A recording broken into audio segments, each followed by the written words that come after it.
الصلاة والسلام عليك يا رسول الله وعلى آلك وصحبك يا حبيب الله. الحمد لله الحمد لله نحمده ونستعينه ونستغفره ونؤمن به ونتوكل عليه ونعوذ بالله من شرور أنفسنا ومن سيئات أعمالنا من يهده الله فلا مضل له ومن يضلله فلا هادي له وأشهد أن لا إله إلا الله وحده لا شريك له وأشهد أن سيدنا وسندنا وملجأنا ومأوانا محمدا عبده ورسوله الذي أرسله الله بالحق بشيرا ونذيرا وداعيا إلى الله بإذنه وسراجا منيرا. أشهد أنه صلى الله تعالى عليه وسلم بلغ الرسالة ونصح الأمة وكشف الغمة وجلى الظلمة وجاهد في سبيل الله وعبد ربه حتى أتاه اليقين. اللهم صل على سيدنا محمد وعلى آل سيدنا محمد وبارك وسلم. اللهم صل وسلم على رسولك الكريم وآله الطاهرين. رب اغفر وارحم وأنت خير الراحمين. أما بعد فأعوذ بالله من الشيطان الرجيم. بسم الله الرحمن الرحيم. إن الله وملائكته يصلون على النبي يا أيها الذين آمنوا صلوا عليه وسلموا تسليما. اللهم صل على سيدنا محمد وعلى آل سيدنا محمد وبارك وسلم. اللهم صل وسلم على رسولك الكريم وآله الطاهرين. رب اغفر وارحم وأنت خير الراحمين. ذکر کریں اس ذات پاک کا جس پر میرا اللہ بھی درود بھیجتا ہے اور سارے فرشتے بھی درود بھیجتے ہیں. خدا کا حبیب ہے، رحمت کائنات ہے، فخر موجودات ہے، مالک کل ہے، مولا کل ہے، ہادی کل ہے، رحمت کل ہے، شفیع کل ہے، محسن کل ہے، منعم کل ہے. اس ذات پاک کی خدمت میں اپنے درود و سلام کا ہدیہ ہم پیش کر چکے. گھروں میں بیٹھتے ہیں تو اپنے گھر کی باتیں کرتے ہیں، برادری کی باتیں کرتے ہیں، رشتہ داروں کی باتیں کرتے ہیں، اپنے کنبے کی بات کرتے ہیں. جب اللہ کے رسول کے منبر پر بیٹھتے ہیں پھر رسول کے گھرانے کی باتیں کرتے ہیں. ہمارے گھروں میں گلہ ہے، غیبت ہے، نفاق ہے، نفرت ہے، ایک دوسرے کو دیکھ کر حسد کی آگ میں جلنے کی عادت ہے. لیکن میرے نبی کا وہ گھرانہ ہے جس میں نور ہے، ظلمت نہیں ہے، جس میں رحمت ہے، زحمت نہیں ہے، جس میں محبت ہے، نفرت نہیں ہے، جس میں ہدایت ہے، گمراہی نہیں ہے، جس میں اللہ اللہ کے رسول کی محبت ہے، کسی غیر کا تصور نہیں ہے. ہاں، بڑا پیارا گھرانہ ہے نا اہل بیت کا، نبی کے گھر والوں کا. انما یرید اللہ لیذھب عنکم الرجس اہل البیت ویطہرکم تطہیرا. سبحان اللہ.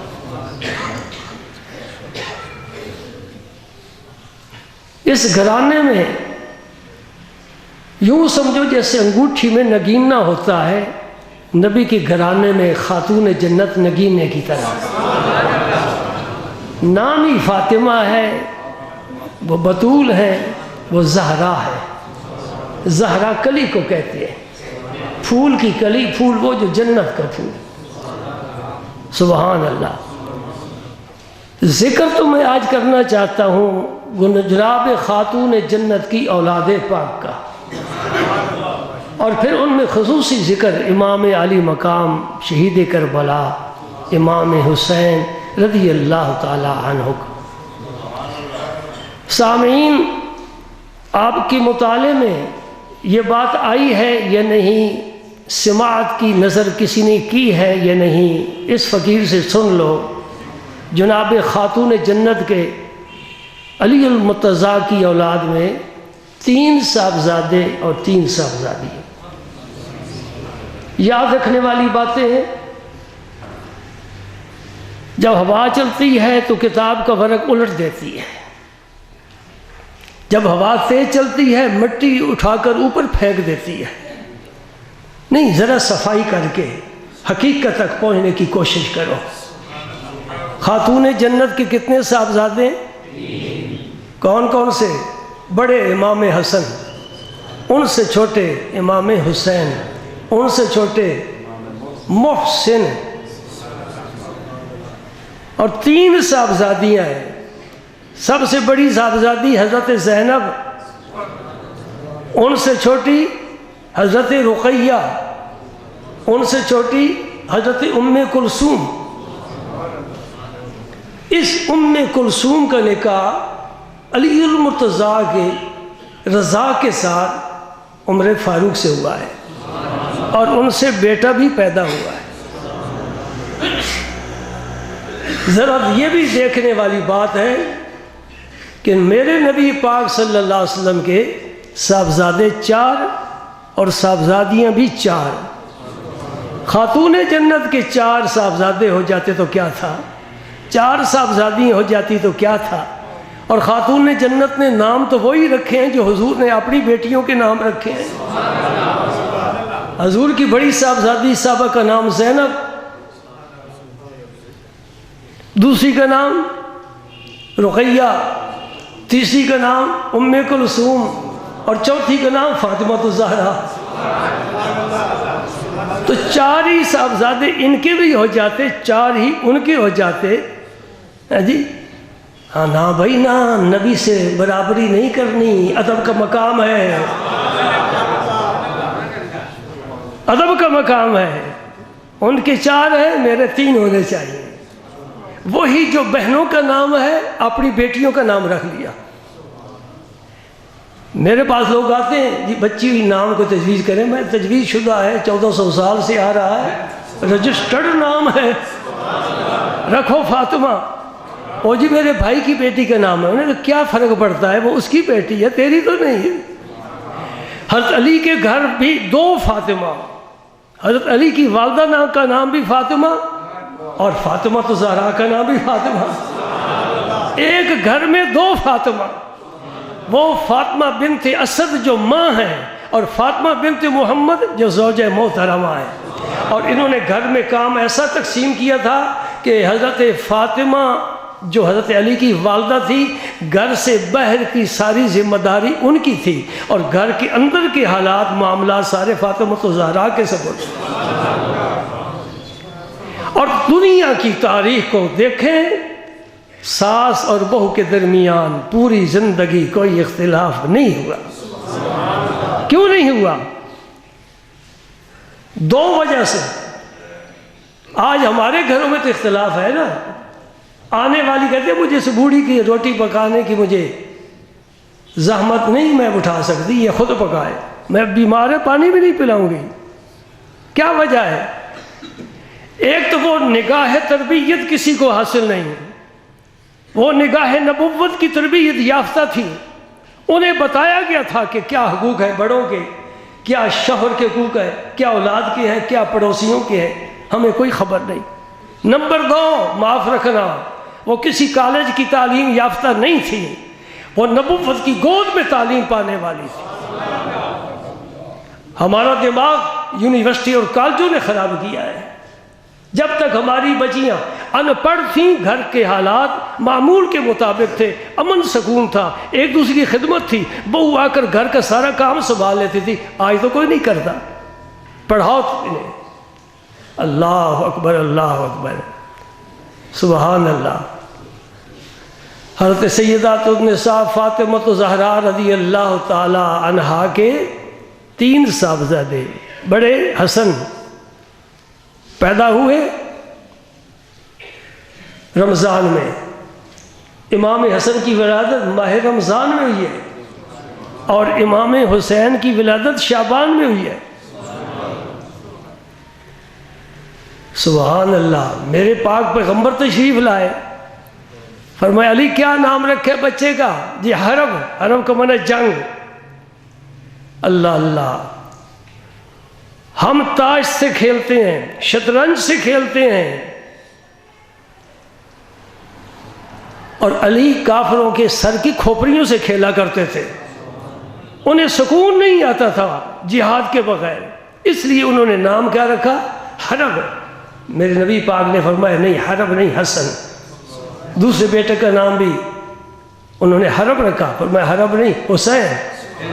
پھر فرمایا حسین منی وانا من الحسین، میرے حسین میں کوئی فرق نہیں ہے، لحموں کا لحمی، دموں کا دمی، فرق نہیں ماں بہن پیا۔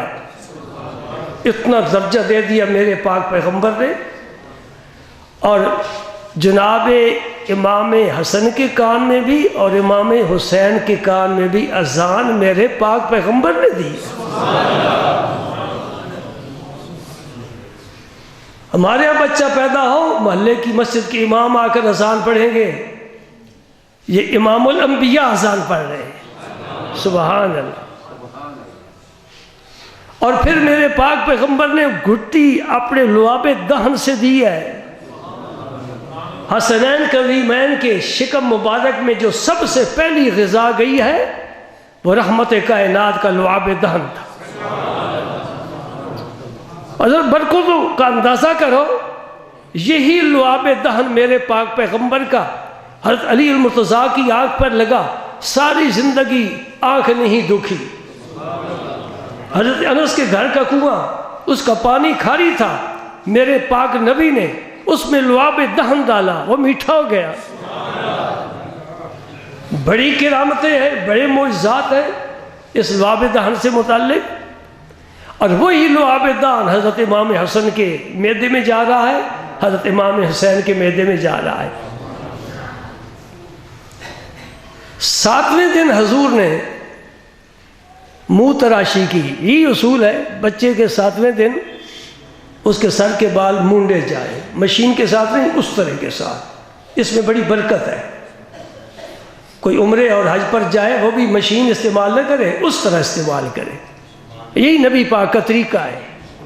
مسواک لکڑی کا استعمال کرو، برش مسواک کے قائم مقام نہیں ہو سکتا۔ ہاں، اگر کوئی ڈاکٹر، کوئی پروفیسر ٹی وی پر آ کر تمہیں یہ کہے کہ مقصود تو ہے دانت صاف کرنا، تو برش سے بہتر صاف ہو سکتے ہیں، اور مغربیت زدہ ذہن ہے، کبھی اس کی بات نہ سنا۔ میرے رسول اللہ نے لکڑی کا مسواک استعمال کیا ہے، فرمایا اس کے 2 فائدے ہیں۔ کیا ہے؟ مطہرۃ للفم مرضات للرب، ایک تو منہ صاف ہو جاتا ہے، دوسرا رب راضی ہو جاتا ہے۔ اگر آپ حضرات بھی یہ مسواک استعمال شروع کریں تو کتنی برکتیں ہوں جی۔ برش چلو الگ استعمال کرو، ٹوتھ پیسٹ اگر کرنے کا ضروری آپ کو شوق ہے وہ الگ استعمال کرو، وہ منہ صاف کرنے کے لیے۔ مسواک اللہ کی رضا حاصل کرنے کے لیے۔ ہاں، سبحان اللہ، سبحان اللہ۔ اور فرمایا فاطمہ اس کے سر کا بالوں کا وزن کرو، جتنا وزن بنے اتنے وزن کی چاندی خیرات کرو۔ آج بھی یہی طریقہ ہے، قیامت تک یہی رہے گا۔ بچہ پیدا ہو 7ویں دن اس کی منہ تراشی کی جائے اور بال وزن کر کے چاندی کے ریٹ پر پیسہ کسی مسکین کی خدمت میں پیش کر دیا جائے۔ لفظ میرے سنے ہیں آپ نے؟ سنے ہیں کیا میں نے کہا ہے؟ کسی مسکین کی خدمت میں پیش کیے جائیں. مسکین یوں نہ سمجھو تیری ساری نیکی مسکین کے ہاتھ میں ہے، اور تیرا مسکین اگر تیرا صدقہ قبول نہ کرے تو کسے صدقہ دے گا، اور صدقے کی فضیلت کہاں سے حاصل کرے گا؟ خاک سارا نے جہاں را بحکارت بنے کر چوتھے جانی کے دری گرد سوارے باشد. گرد و غبار میں اٹکے بال اور چہرے پر مٹی پڑی ہوئی، کپڑے پوسیدہ پرانے، شکستہ حالت، اسے حقارت کی نظر سے نہ دیکھ. اگر وہ چاہے رب کی خدا کی قسم کھائے، میرا رب اس کی قسم کو پورا فرمائے گا. رب اشعث اغبر لو اقسم علی اللہ لابرہ. میں حدیث پاک بیان کر رہا ہوں. ایسے لوگ ہیں جن کے بال بکھرے ہوئے ہیں، کپڑے خاک آلود ہیں، اور وہ گلی کوچیوں میں مارے مارے پھرتے ہیں. اس لحل کو کوئی نہیں جانتا کتنی قیمت کا ہے. وہ اگر چاہے قسم کھائے، رب اس کی قسم کو پورا فرمائے، تقدیر بدل دے. ان مسکینوں پر یوں نظر نہ ڈالا کرو یہ مدرسے کے طالب علم ہیں، بچے ہیں، غریب ہیں، مسکین ہیں. نہیں نہیں، ان کے پاس بڑا خزانہ ہے، قرآن سے بڑا خزانہ کیا ہوگا. لہذا صدقہ جو دینے والا ہے وہ عاجزی کے ساتھ دے، اور صدقہ لینے والے کا احسان سمجھے اس نے میرا صدقہ قبول کیا ہے. میں ذرا بڑے لوگوں کا ذہن واش کرنا چاہتا ہوں. ہاں، میرے یہاں مدرسے میں آتے ہیں کئی قسم کے لوگ آتے ہیں، تڑی والے بھی آتے ہیں. میں نے اپنے بچوں کے ذہن میں خودداری کھول کر ڈال دی ہے. تیرا میرا رازق وہ ہے جو عرش والا ہے. کوئی فیکٹری کا مالک میرا تیرا رازق نہیں ہے. جس نے تیرے ہاتھ میں اپنی کتاب دی ہے، اپنے دین کے لیے وقف کیا ہے، انشاءاللہ تیری ساری ضرورتیں پورا فرمائے گا. الحمدللہ. یہ سبق کہاں سے ملا ہے؟ میرے نبی نے فرمایا لا اسالکم علیہ اجرا الا المودۃ فی القربى. اے مدینے والو، اے میرے انصار محبت والو، تم نے یہ سونے چاندی کے ڈھیر لگا دیے، دراہم دینار کے ڈھیر لگا دیے، میں اپنی تبلیغ اس کی کوئی اجرت نہیں چاہتا. میں صرف یہ چاہتا ہوں کہ میرے قرابت داروں سے پیار کرو، اہل بیت سے پیار کرو. اللہ تعالیٰ ہر ایک کو نصیب فرمائے، سچی محبت نصیب فرمائے. سچی محبت کون سی ہوتی ہے؟ جس میں عمل ہوتا ہے، اطاعت ہوتی ہے، اتباع ہوتا ہے، فرما برداری ہوتی ہے. ورنہ تم سے وہ زیادہ آگے ہے اہل بیت کی محبت والے، ان میں اطاعت نہیں ہے. 10 دن جو محرم کے آئے ان سے پوچھو جا کر کتنے ختم قرآن پاک کے کیے تم نے. اس ماتم کا اہل بیت کو کیا فائدہ، امام حسین کو کیا فائدہ، شہداء کربلا کو کیا فائدہ. فائدہ ہے اس کتاب کا، اسے پڑھ کر ثواب پیش کرو، یہ فائدہ ہے. سینہ کوبی کا فائدہ ہوتا تو میرے رسول پاک کے صدمے سے بڑا کوئی صدمہ نہیں تھا. صحابہ کرام سارے اکٹھے ہو کر سینہ کوبی کرتے تاکہ نبی کو کوئی فائدہ پہنچے. آنسو بہہ سکتا ہے، اس کی اجازت ہے، اس کے علاوہ کوئی کام ہاتھ سے صدمے کے موقع پر کرنے کی اجازت نہیں ہے. سبحان اللہ. اور پھر حضور نے 2 مینڈے منگوائے عقیقے کے، اور وہ ذبح فرما کر گوشت تقسیم فرمایا. یہی طریقہ آج دن تک چلا آ رہا ہے. سبحان اللہ.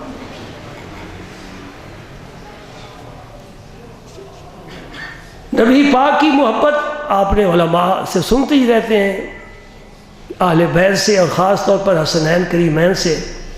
حضور کو تو ساری امت سے ہی محبت تھی، کوئی معروف نہیں کیا، لیکن ان شہزادوں سے حضور بہت زیادہ پیار اور محبت فرماتے تھے. سجدے لمبے فرما دیے، ممبر پر تشریف فرمائے، واعظ فرما رہے ہیں، خطبہ دے رہے ہیں. یہ بچے آ گئے، ممبر سے اتر کر اٹھا کر اپنی گود میں بٹھایا، بوسہ لیا، چوما، خوشبو لی، سونگا. یہ جنت کے پھول ہیں. ہاں سبحان اللہ. تو یہ صحابہ نے منظر دیکھا ہوا تھا. گزشتہ جمعے میں ایک حدیث پاک بیان کر رہا تھا، وہ مکمل نہیں ہو سکی. جناب صدیق اکبر رضی اللہ تعالیٰ عنہ مسجد سے نماز پڑھ کر باہر تشریف لائے. یہ روایت ہے مسلم شریف کی، اور راوی کا نام ہے عقبہ بن حارث رضی اللہ تعالیٰ عنہ. فرماتے ہیں میں نے دیکھا کہ حضرت صدیق اکبر رضی اللہ تعالیٰ عنہ کے ساتھ جناب علی المرتضیٰ بھی ہے. لفظ ساتھ کے ساتھ پھر میرا کانٹا بدل گیا تھا. یاد ہے آپ کو؟ علی المرتضیٰ ساتھ تھے، ابو بکر کے ساتھ تھے، عمر کے بھی ساتھ تھے، عثمان غنی کے ساتھ تھے، عائشہ صدیقہ کے بھی اللہ اکبر اللہ اکبر۔ تو آپ جب باہر نکلے تو امام حسن کھیل رہے تھے بچوں کے ساتھ، یلعب مع الصبیان، امام حسن بچوں کے ساتھ کھیل رہے تھے۔ اب ابو بکر صدیق بڑے قداور شخصیت اسلام میں، اور پھر امیر المومنین ہیں، پھر ابھی نماز پڑھا کر نکلے، بڑے بڑے صحابہ کابر صحابہ دیکھ رہے ہیں، تو یہ اپنا بچہ تو نہیں ہے، یہ تو علی المرتضیٰ کا بیٹا ہے، لیکن نبی کا پاک صلی اللہ علیہ وسلم کا انداز محبت دیکھا ہوا تھا۔ جناب ابو بکر صدیق رضی اللہ تعالیٰ عنہ نے امام حسن کو اٹھا لیا، امام حسن کو اٹھا لیا۔ وہ جو نفرتوں کا درس دیتے ہیں اور ثابت کرنے کی کوشش کرتے ہیں کہ ان میں نفرت تھی، نہیں، خدا کی قسم ان میں محبت تھی، قرآن گواہ۔ امام حسن کو جناب ابو بکر صدیق نے اٹھا لیا، کہاں تک لے گئے؟ راوی کہتے ہیں کندھے پر بٹھا لیا۔ بچے کو یوں ہاتھوں پر بھی اٹھایا جا سکتا ہے نا، سینے سے بھی لگایا جا سکتا ہے، اٹھانے کے بڑے طریقے ہیں، لیکن کندھے پر کیوں بٹھایا؟ اس لیے کہ انہوں نے دیکھا تھا اسی بچے کو رسول اللہ نے کندھے پر بٹھایا ہوا، میرا عمل میرے رسول کے مطابق ہو جائے، کندھے پر بٹھایا، اور زبان مبارک سے کیا فرمایا؟ بے ابھی، یہ با فدیہ کے لیے، تفدیہ کے لیے، میرا باپ تجھ پر قربان ہو جائے۔ شبیہم بالنبی لیس بشبیہ بعلی، حضور ابو بکر صدیق فرماتے ہیں اے علی، یہ تیرے مشابہ نہیں ہے، یہ تو رسول اللہ کے مشابہ ہے، ان کو دیکھیں تو رسول پاک یاد آ جاتے۔ وعلی یضحک، حضرت علی المرتضیٰ یہ دیکھ کر، یہ سن کر مسکرا رہے تھے، ہنس رہے تھے، خوش ہو رہے تھے کہ میرے بچے سے پیار کر رہے ہیں۔ سبحان اللہ۔ بتاؤ بھائی، ابو بکر صدیق کے دل میں آل بیت کی نفرت تھی کہ محبت تھی؟ اللہ تعالیٰ ہدایت دے۔ نمبر دوسرا کہ عمر فاروق کا اشداء علی الکفار، مسجد نبوی شریف میں مال غنیمت کا ڈھیر لگا ہوا ہے۔ سبحان اللہ۔ آپ نے بھائی سارا کچھ سنا ہوا ہے، اب میں تو آخر میں آ گیا نا، اب باقی کیا آپ کو سناؤں، کیا بیان کروں۔ عمر فاروق مال غنیمت تقسیم فرمانا چاہتے ہیں، سب سے پہلے امام حسن کو طلب فرمایا، تشریف لائیے جی، میں بسم اللہ آپ کے نام سے کرنا چاہتا ہوں۔ 1000 درہم اٹھا کر جناب امام حسن کو دیے، پھر 1000 درہم اٹھا کر امام حسین کو دیے، پھر آ گئے آپ کے صاحبزادے عبداللہ ابن عمر رضی اللہ عنہما۔ امام حسن پاک بھی بچے ہیں، امام حسین بھی بچے ہیں، عبداللہ بن عمر بڑے ہیں، مال غنیمت کے ان کا حصہ زیادہ ہونا چاہیے، اس لیے کہ جہادوں میں انہوں نے زیادہ حصہ لیا ہے، اور نبی پاک کی مجلس میں پہلی صف میں بیٹھنے والے تھے، اور سنت کے زبردست پابند، ہر صحابی سنت کے پابند ہیں، لیکن حضرت عبداللہ سپیشلسٹ ہیں اس بات۔ ان کو عمر فاروق نے آپ کے خیال کے مطابق کتنا دینا چاہیے؟ 2000 نہیں تو 1000 تو ضرور ہی دینا چاہیے نا، بچوں کو 1000 دیا ہے تو اپنے فرزند کو بھی تو 1000 دینا چاہیے، لیکن عمر فاروق نے اپنے صاحبزادے کو 500 درہم دیے، ان سے آدھا دیا۔ اب انہوں نے احتجاج کیا کہ میرے سامنے بچوں کو 1000 دے رہے ہو، مجھے 500 دے رہے ہو، کیا وجہ ہے؟ عمر فاروق کی ایمانی غیرت جوش میں آ گئی، فرمایا اے میرے بیٹے، کیا تیرا باپ علی جیسا ہے؟ کیا تیری ماں حسنین کی ماں کی طرح ہے؟ کیا تیرا نانا حسنین کے نانے کی طرح ہے؟ کیا تیرا ماموں حسنین کے ماموں کی طرح ہے؟ نہیں، تو پھر تیرے لیے 500 کافی ہے۔ یہ خبر چلتی چلتی جناب علی المرتضیٰ تک پہنچی، بڑی خوشی ہوئی، بڑی روح تازہ ہوئی، حق ادا کر دیا عمر نے۔ فرمایا میں نے رسول پاک سے سنا ہے، دل کے کان کھول کر سننا، جناب علی المرتضیٰ فرما رہے ہیں، میں نے رسول پاک سے سنا ہے عمر و سراج اہل جنہ فی الجنہ، جنت میں جنتیوں کے لیے عمر فاروق چراغ کی طرح ہے۔ یہ خبر پھر عمر فاروق کو بھی مل گئی کہ حضرت علی المرتضیٰ نے آپ کے متعلق یہ فرمایا ہے۔ آپ نے فرمایا جاؤ ان سے لکھوا کر لاؤ۔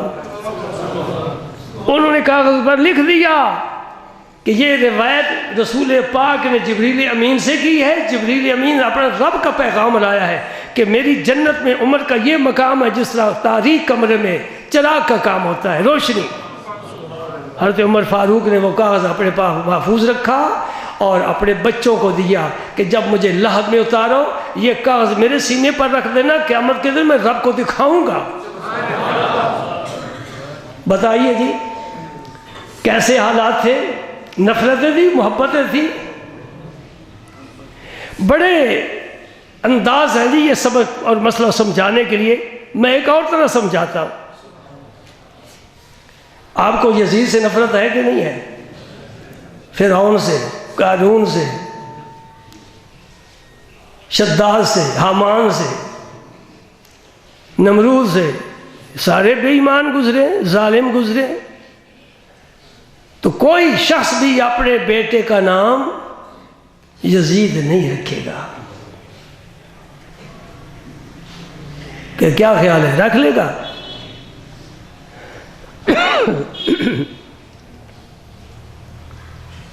سبحان اللہ۔ حضرت علی المرتضیٰ کے کتنے صاحبزادے تھے جی؟ نہیں، ہاں 18 صاحبزادے۔ یہ تو فاطمہ الزہرا کی اولاد میں سے 3 تھے نا۔ حضرت علی المرتضیٰ نے اس کے علاوہ بھی تو شادیاں فرمائی ہیں۔ فاطمہ الزہرا کے وصال کے بعد، ان کی موجودگی میں حضور نے اجازت نہیں دی، خاتون جنت کے دنیا سے پردہ فرمانے کے بعد آپ نے شادیاں فرمائیں جن میں بڑا موٹا نام ہے محمد بن حنفیہ کا، اور بڑے عجیب قصے ان کی طرف منسوب ہیں، سب جھوٹ ہے۔ 18 صاحبزادے تھے، میں صرف 4 کے نام لینا چاہتا ہوں، یاد رکھیں گے۔ ایک کا نام علی المرتضیٰ نے کیا رکھا؟ ابو بکر۔ ایک کا نام رکھا عمر، ایک کا نام رکھا عثمان، اور ایک کا نام رکھا عباس۔ جو عباس علمدار مشہور ہیں یہ حضرت علی المرتضیٰ کے وہ صاحبزادے ہیں۔ باقی 3 کا نام کیوں نہیں لیتے؟ بھائی میرا سوال ہے نا، حل کرو۔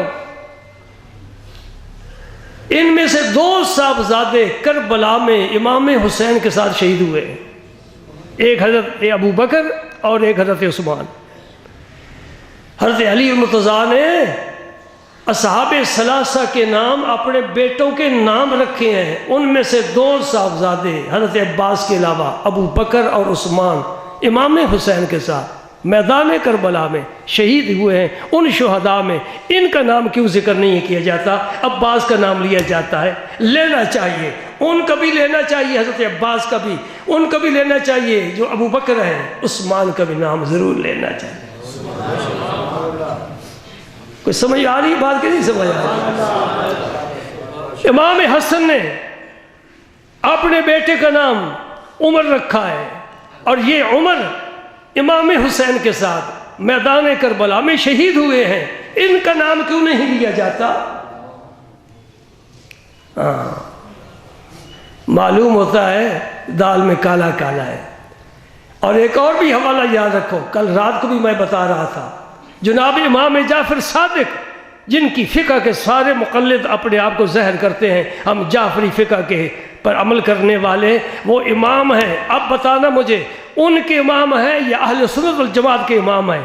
امام جعفر صادق امام اعظم کے استاذ ہیں، ان کے والد امام محمد باقر وہ بھی امام اعظم کے استاذ ہیں۔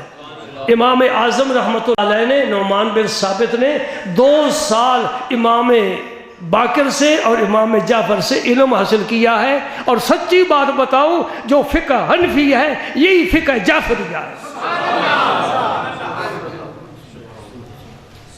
حوالہ تمہارے سپرد یہ کرنا چاہتا ہوں، قرآن کی آیتیں نازل ہوئی عائشہ صدیقہ کی شان میں، اس گروہ کا ذہن نہیں بدلا، نفاق اندر رہا، عداوت کی آگ کے شعلے اٹھ رہے ہیں، ان کے ذہن میں آج دن تک تبدیلی نہیں آئی۔ وہ منافقین کا خیال، ان کی ہی روایت آج دن چلتی جا رہی ہے۔ تو میں آپ کو یہ بتانا چاہتا ہوں کہ عائشہ کا نام پیارا لگتا ہے کہ نہیں لگتا؟ امام جعفر صادق نے اپنی صاحبزادی کا نام عائشہ رکھا ہے۔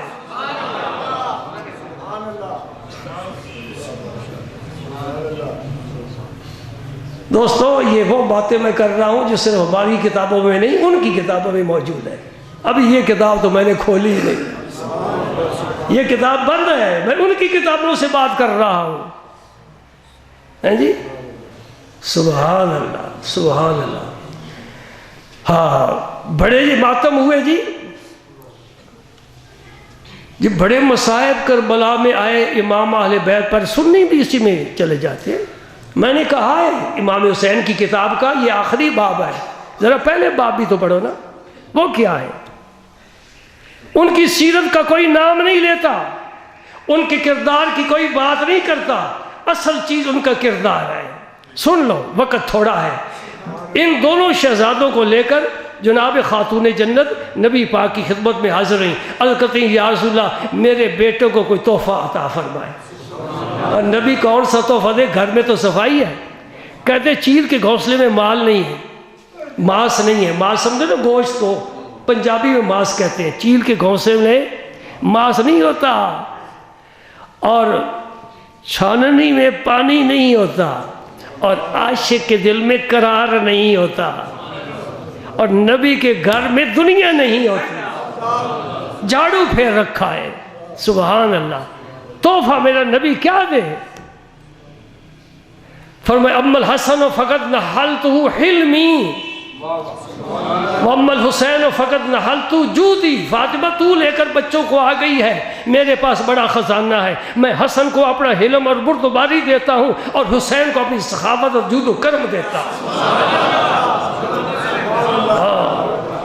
یہ تحفے دینے چاہیے کہ بچی کی تربیت اچھی ہو جائے، دینی ماحول اسے مہیا کیا جائے، جہیز سے وہ بہتر ہے۔ کیا خیال ہے آپ کا؟ متفق ہے میرے ساتھ؟ یہ دنیا کا مال ہے، کچھ نہیں ہے، آگ لگ سکتی ہے، ڈاکہ ڈالا جا سکتا ہے، گم ہو سکتی ہے، وہ دو سینے میں چھپ جائے اسے اسرائیل بھی نہ نکال سکے۔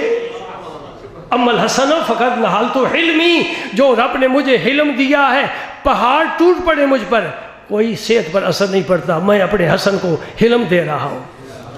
جب آپ کا وصال ہوا امام حسن مجتبیٰ کا، اور جنازہ مبارک اٹھا کر جنت البقیع لے جا رہے تھے، امام حسین اور مدینہ پاک کا گورنر یزیدی بدبخت مروان ساتھ تھا۔ اس مروان نے بہت مظالم اٹھائے ہیں، گوئے یزید کے بعد دوسرا نمبر اس کا ہے، یہ یزید کا دوسرا نمبر ہے۔ امام حسن مجتبیٰ کا جنازہ جا رہا ہے، اور مدینہ کا گورنر مروان پیچھے پیچھے جا رہا ہے، اور آنسو ٹپ ٹپ گرتے جا رہے ہیں، ایک ظالم کی آنکھوں سے، ایک جابر کی آنکھوں سے، ایک دشمن کی آنکھوں سے، عداوت رکھنے والے کی آنکھوں سے۔ امام حسین نے بڑے تعجب سے پوچھا، مروان زندگی میں تجھ سے زیادہ بد سلوک کوئی نہیں تھا، تو ان کی وفات کے بعد رو کیوں رہا ہے؟ پہاڑ کی طرف اشارہ کر کے کہتا ہے خدا کی قسم میں حسن کو پہاڑ سے زیادہ بردبار پایا ہے۔ پہاڑوں پر پتھر لگے، پہاڑوں پر ودان لگے، لہاڑے لگے، ہتھوڑے لگے، ٹوٹ جاتا ہے۔ میں نے اس سے بھی بڑے مظالم کیے ہیں، لیکن حسن نے جواب میں ایک جملہ تک نہیں کہا۔ حسین کو کیا دیا؟ جود و کرم۔ اب وقت اجازت نہیں دیتا، میں بتاتا، ایک ہوتی ہے سخاوت، ایک ہوتا ہے جود، اور تیسرا درجہ ایثار کا۔ سخاوت کیا ہے؟ کچھ میں نے کھا لیا، کچھ تجھے دے دیا۔ جود کیا ہے؟ تھوڑا رکھا، زیادہ دے دیا۔ ایثار کیا ہے؟ سارا ہی دے دیا۔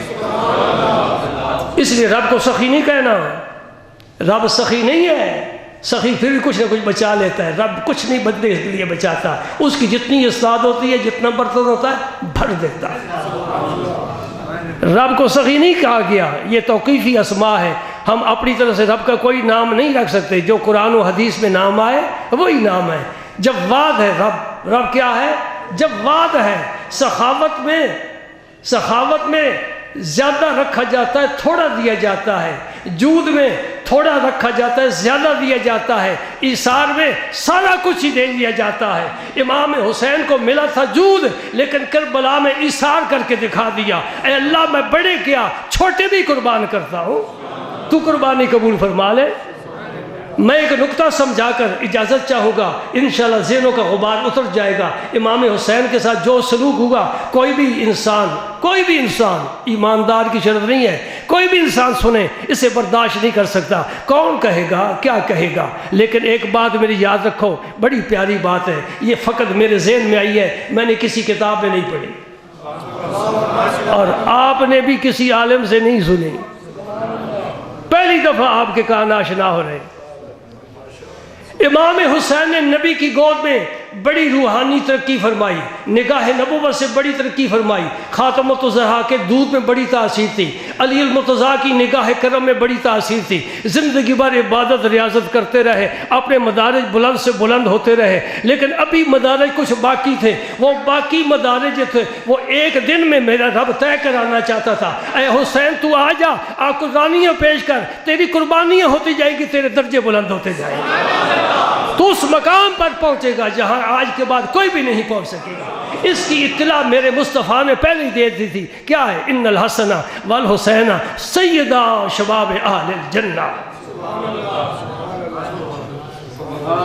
امام حسین کے مدارج جو ابھی باقی تھے، وہ میدان کربلا اگر نہ آتا تو پتہ نہیں کتنی عمر لگ جاتی طے کرنے کے لیے، کیونکہ اب نگاہ نبوت اس طرح نہیں رہی، اب وہ گود خاتون جنت کی نہیں رہی، اب وہ پیار علی المرتضیٰ کا نہیں رہا، وہ ماحول نہیں رہا، اس لیے وہ درجے بلند ہونے میں بڑی عمر لگ جاتی تھی۔ رب نے کہا آؤ آج ہی کام مکائیں، کربلا میں آ جاؤ، تیرے بچوں کو، تیرے بھتیجوں کو، تیرے پیاروں کو میں خاک پر لٹاتا ہوں، ان پر تیرے ظلم چلواتا ہوں تاکہ تیرے درجے بلند ہو جائیں۔ ایک دن میں اللہ پاک نے انہیں وہ اعلیٰ مقام عطا نصیب فرمایا۔ ہاں، صبر سب سے مشکل ہے، بھوک برداشت کرنا مشکل ہے، پیاس برداشت کرنا مشکل ہے، کہاں تک میں شمار کروں؟ یہ سارے مشکل کام اس دن ہو رہے ہیں۔ روزہ کیوں رکھا جاتا ہے؟ بھوک برداشت کرنے کے لیے، پیاس برداشت کرنے کے لیے، جی اپنی اصلاح کے لیے۔ ایک دن سرکار گزرے راستے میں، سفر پر تشریف لے جا رہے تھے، حضرت ابو ہریرہ روایت فرماتے ہیں، سبحان اللہ سبحان اللہ یہ بیان کرتے ہیں، تو جہاں خیمہ تھا نا خاتون جنت کا، وہاں سے بچوں کے رونے کی آواز آئی، آپ ادھر تشریف لے گئے، فرمایا فاطمہ بچے کیوں رو رہے ہیں؟ یا رسول اللہ پیاسے ہیں۔ فرمایا منادی کرو، قافلے میں کسی کے پاس پانی ہے؟ پانی نہیں ہے۔ ہاں، فرمایا چلو کسی کے پاس نہیں، ہمارے پاس تو ہے نا، ہمارے پاس تو کوثر بھی ہے، تسنیم بھی ہے، سلسبیل بھی ہے، جنت کی ساری نہریں، دودھ والی بھی، ہاں جی شہد والی بھی، ساری نہریں میرے پاس ہے۔ سرکار تشریف لے گئے اور حسن کو بلایا، سینے سے مبارک سے لگا لیا، چوما، سونگا، پیار کیا، پھر اپنی زبان مبارک چوسنے کے لیے دے دی۔ دیکھ لیں، اپنی زبان مبارک میرے پاک پیغمبر نے امام حسن کے دہن مبارک میں دے دی۔ امام حسن چوس رہے ہیں اور جنت کی نہروں کی ساری سبحان اللہ غذا، دودھ کی غذا سب آ رہی ہے۔ وہ سیراب ہو گئے۔ پھر امام حسین کو حضور نے پکڑا، سینے سے لگایا، چوما۔ حضور اس طرح چومتے تھے، مسئلہ بتا کر جاتا ہوں، سر مبارک بھی چومتے تھے، پیشانی بھی چومتے، رخسار بھی چومتے تھے، آنکھوں کو بوستے تھے، لبوں کو چومتے، ٹھوڑی کو چومتے، سینے کو چومتے، ہاتھوں کو چومتے، بچوں کو جگہ جگہ سے چومتے۔ ہاں، مسئلہ تو بھی یاد رکھ لے، میرے نبی نے فرمایا اپنے بچوں کو زیادہ چوما کرو، ہر بوسے پر تیرا درجہ بلند ہوگا۔ ہاں، پیار کرنے کی دنیا ہے. اپنے بچوں کو یوں نہ دیکھو، نہیں، پیار سے، محبت سے. تربیت کا اپنا مقام ہے. کھلاؤ سونے کا نوالا، دیکھو شیر کی نظر، اس کا اپنا ایک اصول ہے. لیکن بچے چھوٹے ہوں انہیں سینے سے لگاؤ، بار بار پیار کرو. الحمدللہ میرا پوتا ہے جہاں بھی مل جائے سین میں اس کا جب تک بوسہ نہ لوں میں آگے نہیں چلتا. میں نبی کی حدیث پاک کو یاد کیا ہوا ہے. حضور نے فرمایا بچوں کو زیادہ چوما کرو، اپنے بچوں کو زیادہ بوسے دیے کرو، ہر بوسے پر تیرا درجہ بلند ہوگا. میرے پاک پیغمبر کی گود میں شہزادے ہیں، حضور چوم رہے ہیں. ایک عرابی آ گیا، کہنے لگا میرے تو 10 بچے ہیں، میں نے کبھی کسی کو بوسہ نہیں دیا. حضور نے فرمایا اگر اللہ پاک نے تیرے دل سے محبت کو چھین لیا ہے تو پھر میں کیا کروں؟ یہ محبت ہے، یہ پیار ہے. اور بچے بڑے پیارے. عمر فاروق نے ایک شخص کو کسی علاقے کا حاکم بنا کر بھیجنا چاہا اور اسے ایک تحریر تیار کر کے دے دی کہ وہاں جا کر سنا دینا کہ عمر فاروق نے مجھے اس علاقے کا حاکم بنایا ہے. ابھی وہ بیٹھا ہی تھا تو آپ کے صاحبزادے چھوٹے آ گئے، آپ نے گود میں بٹھایا. حضرت عمر نے، جی حضرت عمر نے گود میں بٹھایا، بوسہ لیا. وہ بڑا حیران ہو کر کہنے لگا بچوں سے پیار کرتے ہو، بوسے لیتے ہو، ہمارا تو یہ طریقہ نہیں. حضور نے فرمایا، عمر فاروق نے فرمایا وہ تحریر مجھے دے. آپ نے پھاڑ دی. فرمایا جو بچوں پر شفقت کرنا نہیں جانتا وہ کسی ملک کا حاکم بن کر بوڑھوں پر کیا شفقت کرے گا؟ میں تو اسے حاکم بناؤں گا جو چھوٹے پر بھی بڑے پر بھی سب پر شفقت کرے. نبی پاک رحمت للعالمین ہے. یہی شفقت ہے میرے مصطفیٰ کریم کی. دوستو چلتے چلتے آخری ایک بات کہتا ہوں، اس دنیا کو، اس زمین کو ہم نے بہت گندا ناپاک کر دیا ہے، ظلم و ستم سے بھر دیا ہے. کون سا جرم ہے جو اس امت میں نہیں ہو رہا؟ جی لیکن اس کے باوجود میرے رب نے وعدہ فرمایا ہے ما کان اللہ لیعذبہم وانت فیہم. اے میرے حبیب جب تک اس امت میں تیرا وجود مسعود رہے گا میں تیری امت پر عوامی عذاب نہیں بھیجوں گا، جو چاہے کرتے پھرے. اس لیے نبی پاک نے عیسیٰ علیہ السلام آسمانوں پر چلے گئے. عیسیٰ علیہ السلام بھی آسمانوں میں جنت کی سیر کر رہے ہیں، اب بھی واپس نہیں آئے. میرے نبی پاک چاہتے اللہم الرفیق الاعلیٰ تشریف لے جاتے، لیکن زمین کو کیوں پسند فرمایا کہ میں اپنی امت میں ہی رہوں گا، امت کے ساتھ ہی اٹھوں گا، امت کو ساتھ لے کر معاشر میں جاؤں گا اور رب سے بخشوا کر چھوڑوں گا. یہ تو اس نبی کا کرم ہے نا. لیکن ہمارا ظلم کیا ہے اس پر بھی نظر ہونی چاہیے. اللہ پاک ہمارے حال حال پر رحم فرمائے اور اہل بیت کی سچی محبت نصیب فرمائے. درود پاک پڑھتے ہو اللہم صلی علی محمد وعلی آل محمد. سبحان اللہ. امام شافعی رحمۃ اللہ علیہ کے نزدیک نماز میں جب تک درود نہ پڑھا جائے وہ فرماتے ہیں نماز ہوتی ہی نہیں ہے. کوئی نماز ایسی نہیں جس میں درود نہ ہو، حتیٰ کہ جنازہ پڑھو پھر بھی، حالانکہ وہ مکمل نماز بھی نہیں ہے. نماز تو رکوع سجود والی ہوتی ہے نا، پھر بھی درود ضرور پڑھو. دعا مانگو پہلے بھی درود پڑھو، درمیان میں بھی درود پڑھو، آخر میں بھی درود پڑھو. کوئی چیز بھول جائے درود پڑھو، یاد آ جائے گی. اہل عرب کا طریقہ ہے، دو آدمی لڑ رہے ہیں درود پڑھتے ہیں چھوڑ دیتے ہیں. سبحان اللہ. اگر کسی کو کوئی شکایت ہو جائے تو کہتے ہیں درود پڑھ. میں ایک دکان پر مکہ مکرمہ میں کھڑا تھا تو ایک عربی آیا، اس نے سگریٹ لگایا ہوا تھا. وہ سگریٹ میرے ہاتھ سے لگ گیا، لیکن اس کے آگے راکھ بنی ہوئی تھی، میرا ہاتھ جلا نہیں. جل بھی جاتا تو برداشت کرنا تھا. اس نے سمجھا اس کا ہاتھ جلا ہے، فوراً کہتے ہیں صلو علی النبی، نبی پاک پر درود بھیج، میرا غصہ ٹھنڈا کرنے کے لیے. یہ کیسے پیارے طریقے ہیں. صلو علی النبی. مدینہ پاک کی گلی میں، پرانی بات ہے، اب تو مدینہ پاک کی عمارتیں بدل گئی، پرانی بات ہے. مدینہ پاک کی گلی میں ایک شخص دودھ بیچ رہا ہے. دودھ کو عربی میں حلیب کہتے ہیں. حلیب یہ نہیں حلیب ڈبہ جس میں پتہ نہیں کیا بند ہے، دودھ کے علاوہ سب باقی بہت کچھ ہے. حلیب تو پتہ ہے کیا آواز دے رہا تھا؟